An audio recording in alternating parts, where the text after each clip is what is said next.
యేసుక్రీస్తు నామంలో బెతస్తా విడుదల పరిచర్య తరపున మీకు ప్రేమపూర్వకమైన వందనాలు. ఈ దిన వాక్య ధ్యానము, యథార్థముగా ప్రవర్తించువారు ఆయనకిష్టులు. సామెతల గ్రంథం 11వ అధ్యాయం 20వ వచనం. జ్ఞానము ఉన్న వ్యక్తి దేవునికి సంతోషం కలిగించే పనులు మాత్రమే చేస్తాడు గాని దేవునికి అసహ్యాన్ని పుట్టించే పనులు చేయడు. దేవుని కొరకు పవిత్రులుగా జీవించే వారిని ఆయన ప్రేమిస్తున్నాడు. వారిని మాత్రమే ఈ భూమిపై మహనీయులుగా ఎంచుతున్నాడు. ధనవంతుల విషయంలో గాని, లౌకికమైన జ్ఞానం ఉన్న వారి విషయంలో గాని, అధికారం ఉన్న వారి విషయంలో గాని ఆయనకు సంతోషం లేదు గాని తన విశ్వాసుల విషయంలోనే ఆయనకు ఆనందం. ఆయన దృష్టిలో ఆయన విశ్వాసులంటేనే ఆయనకు ఇష్టం. ఈ భూలోకంలో విశ్వాసులే గొప్పవారు. వారు ఆయనకు ప్రత్యేకమైన సొత్తు.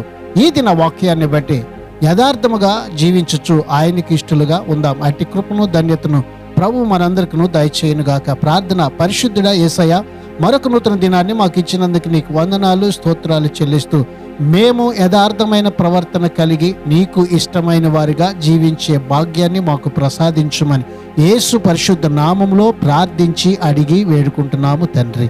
ఆమెన్.